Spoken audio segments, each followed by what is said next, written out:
नमस्कार दोस्तों। मैं doctor Anurag Agarwal doctor Ram Manohar Lohia institute of medical sciences के एनेस्थीसिया विभाग में पेन फिजिशियन के तौर पर कार्यरत हूँ। जैसा हम सभी को पता है कि ये एक डिफ़िकल्ट समय है हमारे देश और दुनिया के लिए बिकॉज़ ऑफ कोरोना क्राइसिस। और हम सभी लोग, ज़्यादातर लोग, हम तो नहीं, क्योंकि डॉक्टर, पुलिस, बैंक कर्मी और कई संस्थाओं के लोग लगातार अपने कार्य में व्यस्त हैं। परंतु ज़्यादातर जनता अपने स्वास्थ्य का ख्याल रखते हुए लगातार अपने घरों में है। ऐसे में उनके लिए चिकित्सा सुविधा और परामर्श मिलना भी मुश्किल हो गया है। तो ये मेरा एक फेसबुक पेज है, pain free India, doctor Anurag Agarwal, उनकी तरफ से एक इनिशिएटिव है अपने सभी भारतवासियों को कमर दर्द, जो कि बहुत कॉमन समस्या है आम जीवन की, शियाटिका, स्लिप डिस्क आदि बीमारियों के बारे में कुछ जानकारी शेयर करने के लिए और उनके सवालों का निदान करने के लिए। तो जैसा कि आप में से बहुत लोगों को ये पता है कि पेन मेडिसिन एक नई विद्या है, कंपैरेटिवली नई विद्या है, जिसमें कि हम पेन फिजिशियंस क्रोनिक पेन की जितनी भी बीमारियां हैं, जैसे कमर दर्द, sciatica, slip disc, trigeminal neuralgia, cancer का दर्द, जोड़ों का दर्द, इन सब का इलाज minimally invasive pain and spine interventions के द्वारा करते हैं। इस विद्या को थोड़ा सा समझाने के लिए अगर मैं इसको बोलूं कि आप इसको ऐसे समझ सकते हैं कि एक पेन फिजिशियन और एक कार्डियोलॉजिस्ट में काफ़ी समानताएं होती हैं।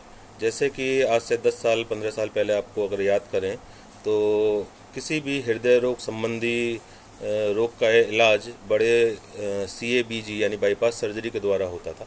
परंतु पिछले 10 सालों में विज्ञान की अद्भुत प्रगति के कारण ये अब जो इन बीमारियों का, हृदय की बीमारियों का इलाज मिनिमली इन्वेजिव और परक्यूटेनियस तरीके जैसे कि एंजियोप्लास्टी, एंजियोग्राफी के द्वारा होने लगा है।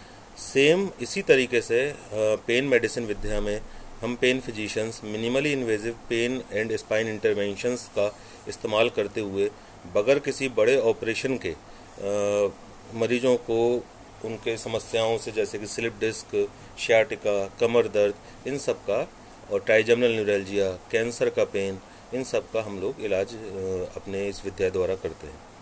तो आज हम लोग बात करेंगे कि हम किन किन बीमारियों के लिए आपको मदद कर सकते हैं एज अ पेन फिजिशियन। तो जिसमें कि आज 3 जो हम लोगों ने मेन टॉपिक लिए हैं वो कमर का दर्द, जो कि बहुत कॉमन है, सभी उम्र के लोगों में कॉमन है। अनफॉर्चुनेटली उसमें हमारा लाइफ स्टाइल भी काफ़ी हद तक जिम्मेदार है। उसके अलावा स्लिप डिस्क और शियाटिका। उसके अलावा हम लोग जो सुविधाएं दे पाते हैं अपने यहाँ, वो घुटने का दर्द, कूल्हे का दर्द, frozen shoulder, trigeminal neuralgia, cancer से रिलेटेड दर्द। आपको जानकर आश्चर्य होगा कि 75 से लेकर 90% तक के जो कैंसर रोगी होते हैं वो असहनीय दर्द से आमतौर पर पीड़ित होते हैं, स्पेशली अगर उनकी डिजीज़ बढ़ जाती है तब। और कोई भी आदमी या जो मरीज है वो ये नहीं चाहता कि वो दर्द से तड़पता रहे, ना ही उसके घर वाले चाहते हैं। तो इन सभी प्रकार के क्रोनिक पेन का इलाज मुमकिन है minimally invasive pain and spine interventions के द्वारा। तो हम पेन क्लिनिक में, जैसे कि हमारे डॉक्टर राम मनोहर लोहिया इंस्टीट्यूट में पेन क्लिनिक हफ्ते में 4 दिन अभी चलता है, सोमवार, बुधवार, बृहस्पतिवार एवं शुक्रवार। और मैं और डॉक्टर शिवानी रस्तोगी, हम 2 लोग वहाँ पर इस कार्य को संपन्न करते हैं अपने सभी सहयोगियों के साथ में। तो इसी प्रकार से लखनऊ और देश के बाकी सारे शहरों में बहुत सारे लोग हैं जो कि पेन फिजिशियन के तौर पर कार्य कर रहे हैं। लखनऊ इस मामले में विशेष तौर पर भाग्यशाली है, क्योंकि यहाँ पर सरकारी एवं प्राइवेट दोनों ही स्तर पर अच्छे एंड काबिल पेन फिजिशियन अपना डेडिकेटेड पेन सर्विसेज कर रहे हैं।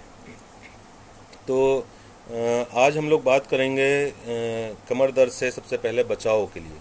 तो जैसे कि मित्रों, आप सभी लोग ज़्यादातर घर पे हैं अपने, और अक्सर आप में से बहुत सारे लोग अपने घरेलू कार्यों में जो जिसके लिए आप यूजुअली आदी नहीं हैं वो कर रहे हैं, क्योंकि हाउस होल्ड मेड जो होती हैं वो नहीं आपके यहाँ आ रही हैं, तो स्वाभाविक है कि पति लोग, पुरुष, स्त्रियां सभी अपने रूटीन कार्य के अलावा, अपने वर्क फ्रॉम होम के अलावा अपने घरेलू कार्य भी कर रहे हैं, जैसे कि झाड़ू पोंछा और सामान को इधर उधर खिसकाना, घर को सुव्यवस्थित करना।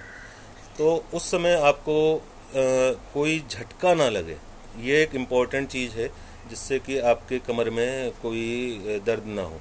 एक बहुत कॉमन कारण होता है जो हम अक्सर मरीजों से सुनते हैं कि साहब हम कल बिस्तर खिसका रहे थे, बेड खिसका रहे थे और हमें झटका लग गया, या हम ज़ोर से वज़न उठा रहे थे तो हमें झटका लग गया।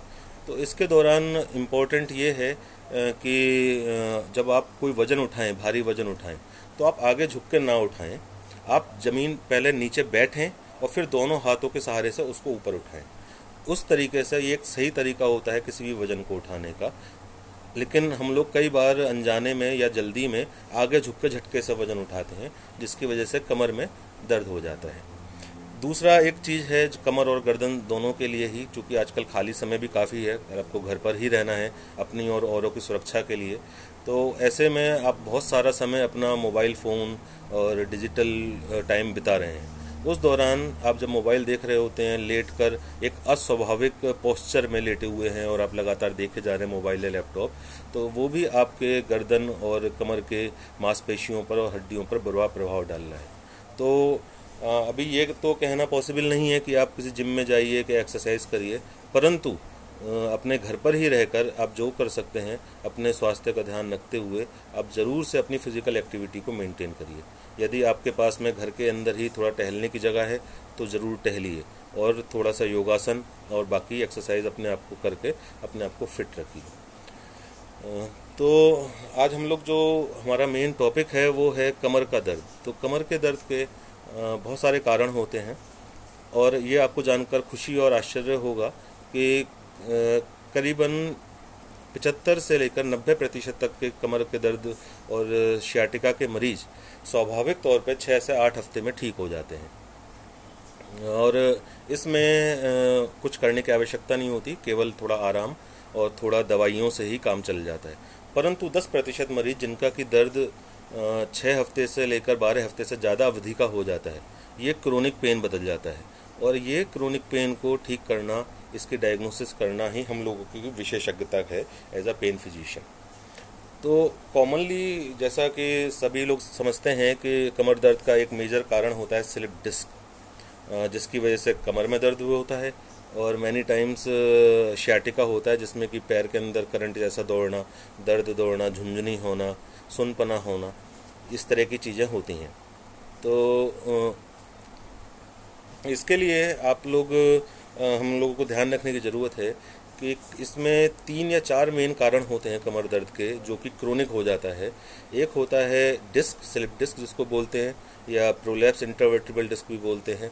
दूसरा होता है फैसेट जॉइंट सिंड्रोम, जो रीढ़ की हड्डी होती है उसके दोनों तरफ छोटे छोटे जॉइंट होते हैं, उन जॉइंट्स के अंदर आर्थराइटिस हो जाने से कमर का दर्द होता है। जो फैसेट जॉइंट का पेन होता है वो आमतौर पर सिर्फ कमर में रहता है।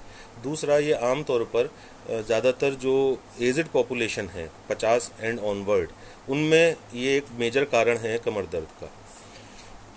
आश्चर्य की बात ये भी है कि इस फैसेट जॉइंट पेन के लिए अभी तक कोई MRI या CT स्कैन जैसी चीज़ें इसके डायग्नोसिस के लिए कारगर नहीं है। तो इसके लिए भी हमको जैसे कि एंजियोग्राफी करनी पड़ती है हार्ट की बीमारी जानने के लिए, इसके लिए हमको डायग्नोस्टिक इंटरवेंशन करने पड़ते हैं ये बीमारी जानने के लिए, और इसका इलाज फिर बाद में मिनिमली इन्वेजिव तरीके से ही facet joint radio frequency treatment के द्वारा किया जाता है। दूसरा एक कारण होता है जो कि अगेन थोड़ा सा कम डायग्नोस्ड कारण है, लेकिन एक्चुअली में उसकी जो प्रीवेलेंस है वो बहुत ज़्यादा है, वो है सैक्रोइलियक जॉइंट्स पेन। ये जो दर्द है आमतौर पर प्रेग्नेंट फीमेल अगर कोई शिकायत कर रही है कि उसको कमर का दर्द है, तो मान के चलिए कि 10 में से 9 बार इसका कारण सैक्रोइलियक जॉइंट का डिसफंक्शन है, माफ़ कीजिए।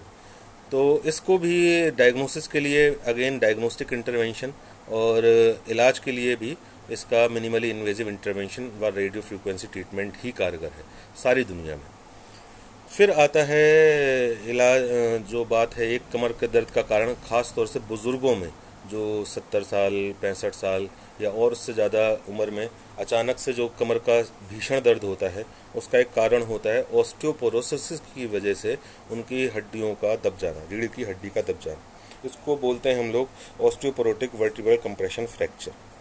ये आम तौर पर इसके जो शिकार हैं वो बुज़ुर्ग महिलाएं होती हैं, पुरुष भी हो सकते हैं, परंतु महिलाओं के अंदर काफ़ी ज़्यादा होता है ऑस्टियोपोरोसिस के कारण मात्रा, इसलिए वो ज़्यादातर इसके शिकार होती हैं। इसमें भीषण दर्द होता है बैठने और खड़े होने में।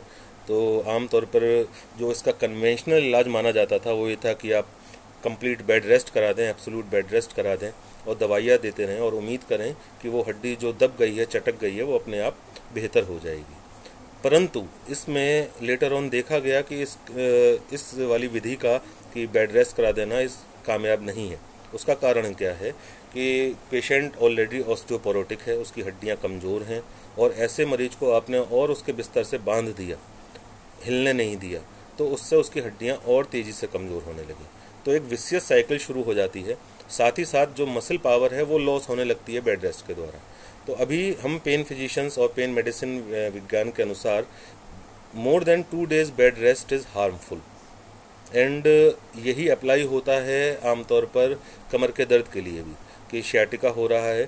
पहले जैसे कन्वेंशनल नॉलेज थी कि आप 2 हफ्ते 6 हफ्ते 1 महीने के लिए बिस्तर पर लेट जाइए, कुछ हिलिए नहीं, दवाइयाँ खाते रहिए, वो आज की तारीख में हम लोग रिकमेंड नहीं करते हैं क्योंकि उसके ज़्यादा दुष्प्रभाव देखे गए हैं। और minimally invasive pain intervention, spine interventions की मदद से हम लोग इन सारे ही चीज़ों का इलाज बहुत तीव्रता के साथ और अच्छे रिजल्ट्स के साथ कर सकते हैं विदाउट मच मॉर्बिडिटी। तो जो मिनिमली इन्वेजिव पेन इंटरवेंशंस हैं इनके बारे में मैं आपको बताना चाहता था थोड़ा सा, कि ये परकुटेनियस होते हैं। आप इनको पिन होल भी कह सकते हैं क्योंकि बहुत बारीक औजारों को यूज़ करके पेशेंट के दर्द का एक्चुअल कारण क्या है उसको कंफर्म किया जाता है और फिर उसी के द्वारा उसका ट्रीटमेंट किया जाता है। तो जैसे कि रेडियो फ्रीक्वेंसी ट्रीटमेंट एक सबसे कामयाब ट्रीटमेंट है फैसेट जॉइंट पेन के लिए, जो कि ये फैसेट जॉइंट पेन जो होता है इसका दर्द केवल कमर में रहता है और आमतौर पर बिस्तर से उठने में, चलने में ये दर्द बढ़ जाता है और इसका अदरवाइज़ और कोई इलाज नहीं except the radio frequency treatment. दूसरा आता है जो मैंने बताया vertebral compression fracture due to osteoporosis, osteoporosis की वजह से होने वाला रीढ़ की हड्डी का फ्रैक्चर। इसका भी इलाज है परकुटेनियस वर्टिब्रोप्लास्टी और काइफोप्लास्टी, जिसमें कि हम एक बारीक औजारों को लेकर जो फ्रैक्चर्ड वर्टिब्रा है उसके अंदर जाते हैं और उसको सीमेंट, लिक्विड बोन सीमेंट के द्वारा भर देते हैं, जिससे इमीडिएट रिलीफ आ जाता है। थर्ड होता है स्लिप डिस्क, जिसका कि बहुत सारी दुनिया में ही काफ़ी कारण माना जाता है। शियाटिका का सबसे बड़ा कारण वही माना जाता है। तो उसके लिए हम लोग सबसे पहले अगर छोटा सा डिस्क बल्ज है, MRI पे देखा है कि बहुत ज़्यादा डिस्क बाहर नहीं निकली हुई है, नसों पे बहुत ज़्यादा दबाव नहीं है, तो ट्रांसफॉर्मनल न्यूरोप्लास्टी द्वारा उसका इलाज करते हैं। उससे भी इमीडिएट रिलीफ आ जाता है। ये भी परकुटेनियस प्रोसीजर है और मिनिमली इन्वेजिव है और उसी दिन पेशेंट की छुट्टी हो जाती है। इन सारे मिनिमली इन्वेजिव प्रोसीजर्स का सबसे बड़ा फ़ायदा ये है कि इनमें आम तौर पर भर्ती होने की आवश्यकता नहीं होती, आपको कोई जनरल एनेस्थीसिया आम तौर पर देना नहीं पड़ता और उसी दिन शाम को आपकी छुट्टी हो जाती है और अच्छा रिजल्ट्स के साथ। यदि कोई स्लिप डिस्क का पेशेंट ऐसा पाया जाता है जिसमें न्यूरोप्लास्टी करी गई, रिलीफ आया और थोड़े दिन बाद पेन वापस आ गया और MRI पे भी देखने से पता चला कि वो काफ़ी ज़्यादा डिस्क पे दबाव है, डिस्क काफ़ी ज़्यादा बाहर निकली हुई है, तो उसके लिए परकुटेनियस स्पाइन एंडोस्कोपी सबसे लेटेस्ट और कामयाब ट्रीटमेंट आजकल दुनिया में देखा जा रहा है। तो हम पेन फिजिशियंस भी इस सब ट्रीटमेंट को करते हैं कि जो है जिससे कि एंडोस्कोपी द्वारा ज़्यादातर चीज़ें जिनका पहले सिर्फ सॉरी ये पॉज हो गया था, तो इसको भी जो है हम लोग एंडोस्कोपी के द्वारा जो पुराने समय में जो चीज़ें सिर्फ बड़े ऑपरेशन के द्वारा ही हो सकती थी वो अब एंडोस्कोपी के द्वारा भी कर पाना पॉसिबल है। तो ये एक मोटे तौर पे मैं आप लोगों से शेयर करना चाहता था। अपना ध्यान रखें और यदि आप लोगों का कोई प्रश्न हो कमर दर्द के बारे में, स्लिप डिस्क के बारे में या शियाटिका के बारे में, तो मुझे उसका जवाब देने में खुशी होगी। डॉक्टर सोमनाथ, आपका बहुत बहुत धन्यवाद। और आपकी माताजी, तो आप तो हमारे चंदौसी को ही ताल्लुक़ रखते हैं, तो it was a pleasure to treat her. उनका मुझे याद है उनको ट्राइजेमिनल न्यूरैल्जिया भी था, उसमें भी भगवान के आशीर्वाद से हम लोग अच्छा कर पाए।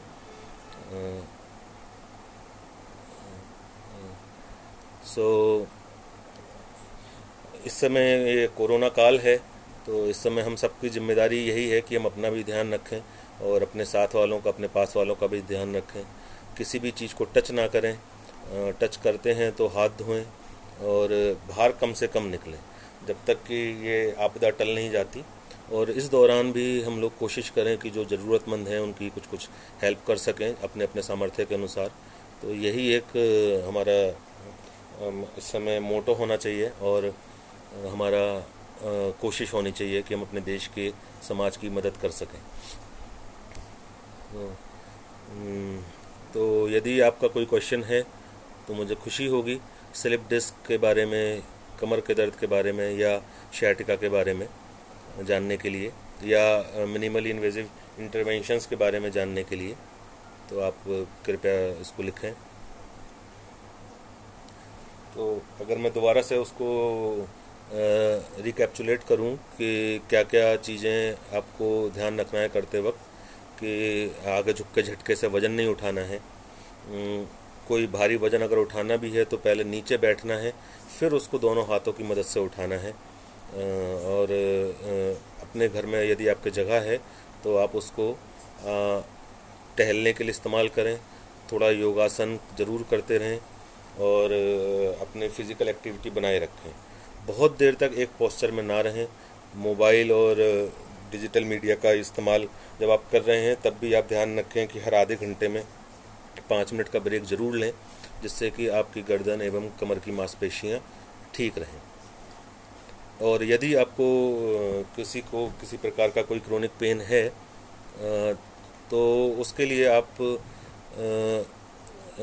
बाद में जब लॉकडाउन खुल जाए तो अपने अपने क्षेत्र में जो भी कोई पेन क्लिनिक हो या पेन फिजिशियन, उनसे जाके मिलें। अगर आप लखनऊ में रहते हैं तो लखनऊ में बहुत सारे ऑप्शंस हैं, राम मनोहर लोहिया में, SGPGI में, KGMU में।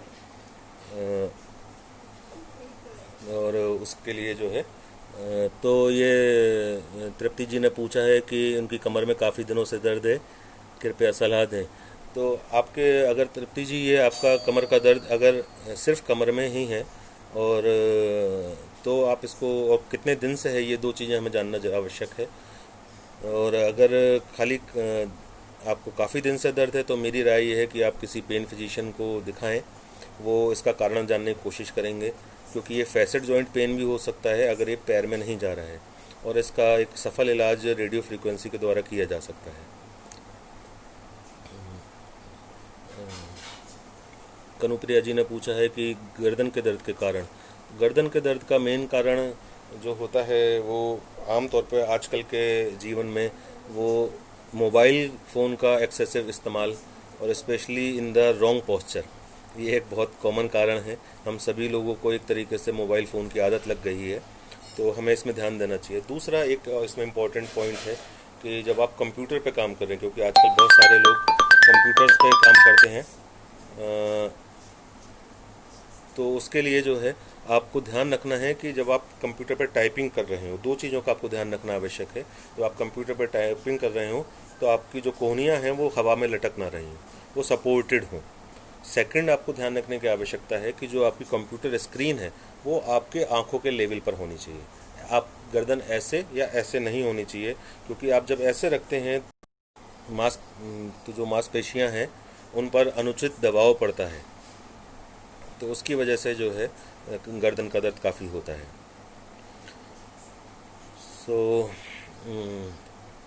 और कोई सवाल आप लोगों का यदि है? अगर आपको शुरुआती तौर पर दर्द अभी स्टार्ट हुआ है और 3-4 रेड फ्लैग होते हैं जिनको कि आपको ध्यान रखने की आवश्यकता है, कि आपको अचानक से दर्द शुरू हुआ, आपके सपोज़ वो पैर में भी जा रहा है, नीचे तक झुनझुनी भी हो रही है, तो उसमें आपको 2-3 चीज़ें हैं जो कि सीरियस चीज़ों की तरफ इशारा करती हैं, तो आपको उनका ध्यान रखना चाहिए। उनमें से एक होता है सबसे पहले कि आपके पावर वीक होना, यानी पैरों के अंदर ताकत कम होना। अगर वो ताकत लगातार कम होती जा रही है, आप पहले दिन चलने में असमर्थ हुए ज़्यादा दूर तक, दूसरे दिन थोड़ा चलने में भी असमर्थ हुए, या शाम तक होते होते आप बैठ भी नहीं पा रहे हैं, तो ये एक इमरजेंसी कंडीशन है। दूसरा एक चीज़ होता है जैसे कि आपके जो दैनिक नित्यक्रम होते हैं, जैसे कि लेटरिन जाना और यूरिनेशन पेशाब करना, इसमें यदि आपको समस्या हो रही है अचानक से, तो ये एक इमरजेंसी सिचुएशन है। ऐसी अवस्था में आप कृपया अपने पास के अस्पताल में जाकर फ़ौरन ही इमरजेंसी में दिखाएं, क्योंकि ऐसी अवस्था में एक इमरजेंसी ट्रीटमेंट की ज़रूरत है। यदि इस तरह के लक्षण नहीं हैं, केवल कमर का दर्द है जिसमें से जो कि नीचे पैर में भी हो सकता है जा रहा हो, लेकिन कोई पावर वीकनेस नहीं है, मोटर वीकनेस नहीं है, लैट्रिन पेशाब यानी ब्लैडर बॉबल पे आपका कंट्रोल पूरा है, तो घबराने की आवश्यकता नहीं है। आप नॉर्मल दवाइयाँ आपके पास जो होंगी उन्हीं में से एक एनाल्जेसिक दवाइयाँ ले सकते हैं। कोई स्प्रे, एनाल्जेसिक स्प्रे होते हैं, वो आप लगाकर और गर्म पानी से सिकाई, और 2 दिन का बेड रेस्ट आप करें before going to the hospital, क्योंकि इस समय हॉस्पिटल जाना भी अपने आप में एक ऐसी चीज़ है जो कि यदि पूरी आवश्यकता ना हो तब तक ना जाना ही श्रेयकर और बेहतर है। स्पॉन्डिलाइटिस के लिए कोई एक्सरसाइज या बेटर ऑप्शन? निशांत जी ने पूछा है स्पॉन्डिलाइटिस के लिए कोई एक्सरसाइज या बेटर ऑप्शन। निशांत जी, स्पॉन्डिलाइटिस के कई कारण होते हैं, इनको देखना पड़ता है कि ये एंकाइलोजिंग स्पॉन्डिलाइटिस है, या ये रिमेटॉइड आर्थराइटिस है, या ये स्पॉन्डाइलोसिस है, नॉर्मल स्पॉन्डाइलोसिस, जिसको ऑस्टियोआर्थराइटिस ऑफ स्पाइन भी बोलते हैं। तो इन तीनों का ही ट्रीटमेंट अलग होता है। बट मोटे तौर पे अगर मैं आपको बताऊं, शायद आप एंकाइलोजिंग स्पॉन्डिलाइटिस के बारे में पूछ रहे हैं, इसमें सबसे इम्पॉर्टेंट चीज़ एक्सरसाइज ही है, और इसके लिए कुछ चीज़ें अच्छी मानी जाती हैं हमारे लिटरेचर में, जैसे कि स्विमिंग, अगर पॉसिबल हो आपके यहाँ तो स्विमिंग को आप इस्तेमाल करें। दूसरा इसके लिए है कि ब्रीदिंग एक्सरसाइजेस, अब आप उनको ब्रीथिंग एक्सरसाइजेस को हम हिंदुस्तानी अच्छे से बाबा रामदेव के द्वारा बताई जाने वाली अनुलोम विलोम को भी समझते हैं, एंड दे वर्क। तीसरा है उल्टा सोने की आदत। आप अगर एंकाइलोजिंग स्पॉन्डिलाइटिस ही है तो उसमें उल्टा सोना भी एक कारगर चीज़ है। इसके अलावा आपको एक प्रॉपर ट्रीटमेंट की आवश्यकता है, जिसके लिए आप किसी अच्छे पेन फिजिशियन या रिमेटोलॉजिस्ट से अपने एरिया में मिले, वो आपको इसके लिए दवाइयाँ भी शुरू करेंगे। आप ये निश्चित जानिए कि ये क्रोनिक डिजीज़ ज़रूर है, लेकिन किसी भी और क्रोनिक डिजीज़ की तरह से इसको अच्छे से मैनेज किया जा सकता है। तो कोई भी निराश होने की इसमें आवश्यकता नहीं है कि किसी ने बोल दिया कि ये गठिया बाय है, अब हम कभी ठीक नहीं होंगे। हाँ, इट्स ओके कि ठीक नहीं होंगे, डायबिटीज़ भी ठीक नहीं होती है, हाइपरटेंशन भी ठीक नहीं होता है, लेकिन वो मैनेज तो होते हैं ना, अच्छे से मैनेज होते हैं। तो सेम वे इसमें भी आपको थोड़ा सा लाइफ स्टाइल मॉडिफिकेशन एवं दवाइयों की मदद से आप बिल्कुल ठीक रह सकते हैं।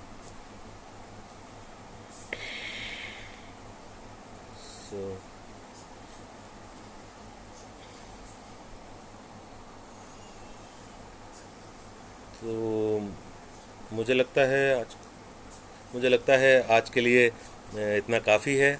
What can be the reason for knee pain at age of 40? Richa ji ने पूछा है कि घुटने का दर्द का क्या कारण हो सकता है 40 की एज पर। एंड सबसे इम्पोर्टेंट कारण घुटने के दर्द का सारा कॉमन कारण ऑस्टियोआर्थराइटिस है। Early osteoarthritis knee is the cause of knee pain, and it usually starts from 35 onwards. So मतलब 35 साल के बाद में ये स्टार्ट होना शुरू हो जाता है। तो इसके लिए बहुत इम्पोर्टेंट है, यदि ये बहुत ज़्यादा नहीं है और आपका एक्सरे वगैरह ठीक है, तो आपको क्वाड्रिसेप्स की एक्सरसाइज करनी चाहिए। क्वाड्रिसेप ड्रिल के नाम से आप इसको गूगल भी कर सकते हैं और आप पा सकते हैं, और आप अपने घर पर ही बैठे बैठे इसको कर सकते हैं। दूसरा ये है कि अच्छा स्वास्थ्यवर्धक खाना, हरी सब्जियां और थोड़ा सा जंक फूड को अवॉइड करना, ये सारी चीज़ें भी इसमें काम करती हैं, क्योंकि जितनी आपकी मांसपेशियां अच्छी रहेंगी उतना ही आपके जॉइंट्स पे प्रेशर कम पड़ेगा। वज़न कम रखना इज़ ऑल्सो वेरी इंपॉर्टेंट। तो ये आपको आपके दर्द में आपके सारे जॉइंट्स को इंक्लूडिंग घुटना, उनको लंबे समय तक चलाने में कारगर रहेगा। यदि उनसे आराम नहीं आ रहा है तो आप ज़रूर किसी विशेषज्ञ की सलाह लें, जैसे किसी पेन फिजिशियन की या किसी ऑर्थोपेडिशियन की, इसके बारे में सलाह लें। तो इसके लिए भी मिनिमली इन्वेजिव इंटरवेंशंस हैं, रेडियो फ्रीक्वेंसी भी करी जाती है और फाइनल ट्रीटमेंट इसका जॉइंट रिप्लेसमेंट रहता है। तो मुझे लगता है आज के लिए ये काफ़ी है, क्योंकि कोई सवाल और नहीं आ रहे हैं। Okay, thank you doctor Deep Devanshu. No, actually doctor Deep, जो कोशिश है वो ये है कि लोग डरें ना कि क्रोनिक पेन है अब कुछ नहीं हो सकता, क्योंकि क्रोनिक पेन के साथ में अक्सर देखा गया है कि बहुत सारे लोग ये दुखी हो जाते हैं, जीवन से निराश हो जाते हैं, हिम्मत हार जाते हैं, और वो उचित नहीं है। और अभी के साइंस के साथ में, और अभी भारतवर्ष, हिंदुस्तान दुनिया में किसी से पीछे नहीं है। जो दुनिया में कहीं भी ट्रीटमेंट अवेलेबल है वो हम हिंदुस्तान में अवेलेबल कराने में समर्थ हैं, सभी ब्रांचेस के डॉक्टर्स, और सरकार भी और शासन प्रशासन भी हमारा इसमें पूरा साथ दे रहा है। जैसे हमारे ही लोहिया संस्थान में हमारे पास डेडिकेटेड पेन ओपीडी है, मॉड्यूलर पेन ओटी है, जहाँ पर कि हम सभी तरह के इंटरवेंशंस जो दुनिया में कहीं भी होते हैं वो अपने मरीजों को कर पाने में, उनको ये सुविधा दे पाने में सफल हुए हैं अभी तक, और आगे भी होंगे, इंक्लूडिंग एंडोस्कोपी। तो मैं नहीं चाहता कि किसी भी मरीज को, आपने अक्सर सुना होगा दुर्भाग्यपूर्ण घटनाएं जिसमें किसी ने सुसाइड कर लिया क्योंकि उनको उनके दर्द से निजात नहीं मिल रही थी। तो हम पेन फिजिशियंस के जीवन का एक लक्ष्य है कि हम अपने हिंदुस्तान में किसी भी मरीज को दर्द के कारण सफ़र ना करने दें, तड़पने ना दें। तो उसी के लिए हम लोगों का ये छोटा सा प्रयत्न है। लड़ाई लंबी है परंतु हम जीतेंगे ज़रूर। और मैं आपको ये बताने में मुझे गर्व का एहसास हो रहा है कि हिंदुस्तान दुनिया के 2-3 मुल्कों में से एक है, वेस्टर्न वर्ल्ड में हम यूएस को और हमको मिला लें, तो जहाँ पर कि हम सभी ब्रांचेस का, और मैं अपनी ब्रांच का बात खास तौर से बताऊंगा, पेन मेडिसिन का, हम लोग सबसे बड़ा स्पेक्ट्रम की सुविधाएं हम अपने पेशेंट्स को दे पा रहे हैं, और ये एक अपने आप में काबिल तारीफ़ बात है। और दिल्ली, बॉम्बे, कोलकाता, बेंगलोर, यहाँ पर तो बहुत बड़ा ट्रैफिक, जो ये विदेशों से आने वाले जो मरीज़ हैं जिसको हेल्थ टूरिज़्म बोला जाता है, इसका बहुत बड़ा ट्रैफिक वो है जो कि यहाँ पर अपने chronic pain, chronic spine disease का इलाज कराने पेन मेडिसिन विभाग में आते हैं। I know it as a matter of fact, क्योंकि मेरे फ्रेंड्स ही वहाँ पर सब जगह पर कार्यरत हैं और अपनी सर्विसेज दे रहे हैं। तो this is we are trying. सो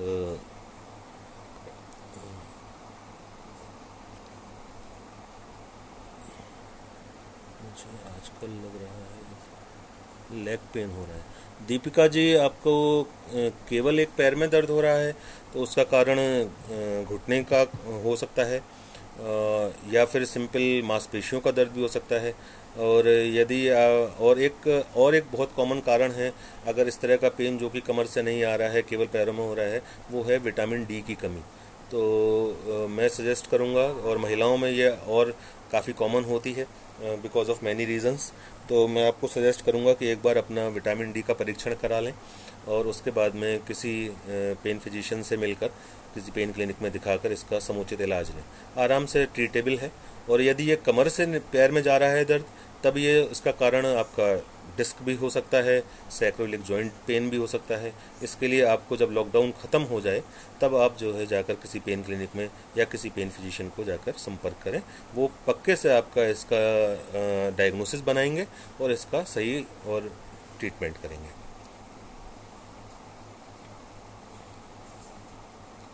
तो आपका बहुत बहुत धन्यवाद। हाँ, ओके, गौरव जी ने बोला है कि नेक्स्ट सेशन हम लोग नेक पेन पे करें। बिल्कुल करेंगे गौरव जी। कोशिश यही है कि हम लोग एक एक बीमारी को लेकर उसके बारे में बात करें, जिससे कि एक अवेयरनेस समाज में पहुंचे और हिम्मत ना हारें। जैसे कि कनुप्रिया जी ने पूछा है कि व्हाट इज़ ट्राइजेमिनल न्यूरैल्जिया, हम लोग इसके ऊपर अलग पूरा सेशन करेंगे, लेकिन एक वर्ड में इसमें ज़रूर बताना चाहूँगा कि ये इतनी अनफॉर्चुनेट बीमारी है जिसका कि नाम भी सुसाइड डिजीज़ रख दिया गया है। तो ये बड़ा दुर्भाग्य की बात है, लेकिन ये काम तब हुआ था नाम रखने का जब इसके ट्रीटमेंट अवेलेबल नहीं थे। ये बीमारी आपको जानकर आश्चर्य होगा कि इसके बारे में पहली बार सोक्रेटिस ने, यानी सुकरात जिसको हम बोलते हैं, उन्होंने भी अपने लिटरेचर में इस बीमारी का जिक्र करा हुआ है। इस बीमारी में चेहरे पर करंट जैसे, बिजली के झटके जैसी फीलिंग आती है, जो कि खाना खाने से, बोलने से, पानी पीने से या अपने आप भी होती है। बहुत ही भीषण दर्द होता है, दुनिया के भीषणतम दर्दों में से इसको एक माना जाता है। और इसमें अक्सर लोग इतने परेशान हो जाते थे कि वो अपनी आत्महत्या तक कर लेते थे, इसीलिए इसका ये नाम पड़ा। बट अच्छी खबर ये है कि अब जो हमारे minimally invasive pain spine interventions हैं, जैसे कि रेडियो फ्रिक्वेंसी एब्लेशन व परकोटिनस बलून कंप्रेशन, ये बहुत ही minimally invasive day care procedures हैं। इनसे इस बीमारी का सफलतापूर्वक इलाज किया जा सकता है और हम लोग कर रहे हैं। इनफैक्ट मेरे ही विभाग में मेरे विभागाध्यक्ष डॉक्टर दीपक मालवीय साहब ने इसका एक थीसिस भी हमारे यहाँ दिया है, रेडियो फ्रीक्वेंसी एब्लेशन और बलून कंप्रेशन पर। तो एक रिसर्च भी चल रही है हमारे डॉक्टर राम मनोहर लोहिया संस्थान के लखनऊ के पेन क्लिनिक में इस ट्राइजेमिनल न्यूरैल्जिया बीमारी को लेकर, और इसके बड़े ही एनकरेजिंग रिजल्ट्स हैं। और अब हमें उम्मीद है कि आने वाले कुछ सालों बाद इसका ये ट्राइजेमिनल न्यूरैल्जिया का जो ये अनफॉर्चुनेट नाम सुसाइड डिजीज़ है, ये पक्के से दुनिया के नक्शे से हट जाएगा। इस पर हम लोग एक अलग से डेडिकेटेड सेशन भी बाद में करेंगे।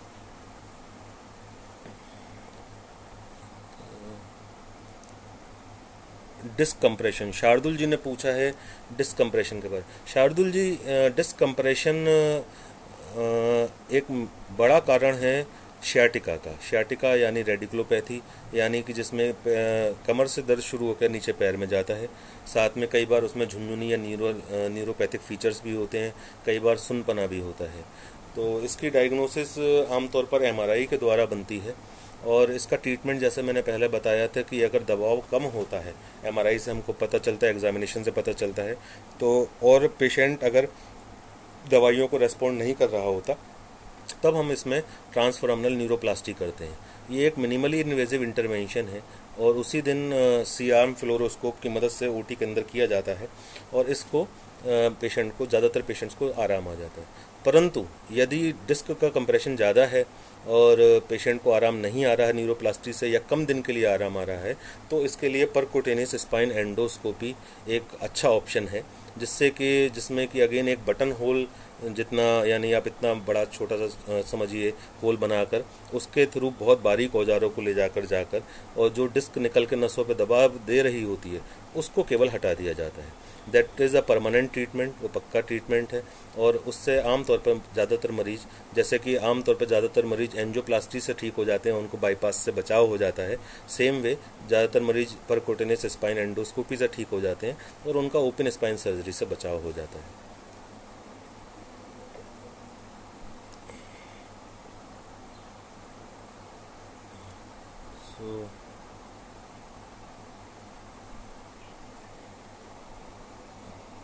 मैं क्वेश्चन ढूंढने की कोशिश कर रहा हूँ क्योंकि बहुत सारे मैसेजेस हैं, उसमें से मैं I am trying to check कि किसी का कोई छूट ना जाए।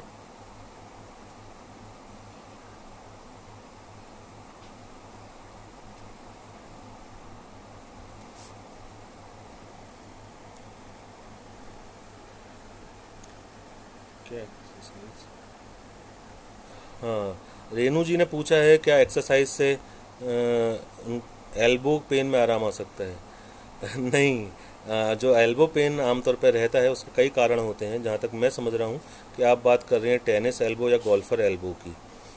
इसमें एक्सरसाइज का रोल नहीं है, इसमें इनफैक्ट दवाइयाँ एवं उसके बाद में रेस्ट का रोल है। तो आपको थोड़े दिन अपने उसको, ये एक टेंडिनाइटिस होती है, इन्फ्लेमेशन होता है, उसकी वजह से ये दर्द होता है जो टेनिस एल्बो और गोल्फर्स एल्बो होता है।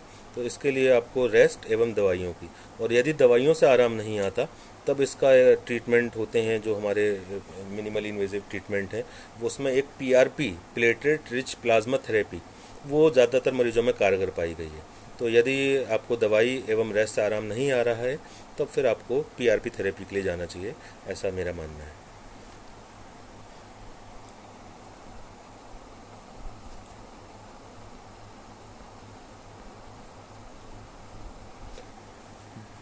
ऋचा जी ने पूछा है डिस्क बल्ज पर सेशन नेक में। ओके, मैं इसको प्लान करके जल्दी ही आप लोगों को इन्फॉर्म करूँगा। चलिए, बहुत बहुत सभी का धन्यवाद, आपने अपने बहुमूल्य समय में से समय निकाल के मुझे ज्वाइन किया। आई होप कि मैंने कुछ आपके डाउट्स और क्वेश्चंस का जवाब देने में सफल हुआ होऊंगा। मेरी शुभकामनाएं आप सभी के साथ हैं। अपना ध्यान रखें, घर में ही रहें, यदि आवश्यकता नहीं है तो बाहर ना निकलें। स्पेशली जो सीनियर सिटीज़न है वो बिल्कुल बाहर ना निकलें। It is very important to take care of yourself as well as of your family as well as of the society. और आप चिंता ना करें, देश और समाज पूरी ताकत से इस महामारी के खिलाफ लड़ रहा है। हम सभी डॉक्टर्स, पुलिसमैन, जितने भी सरकारी अमला है वो अपने जी जान से लगा हुआ है। जय हिंद, जय भारत। आप सभी को शुभकामनाएं। धन्यवाद।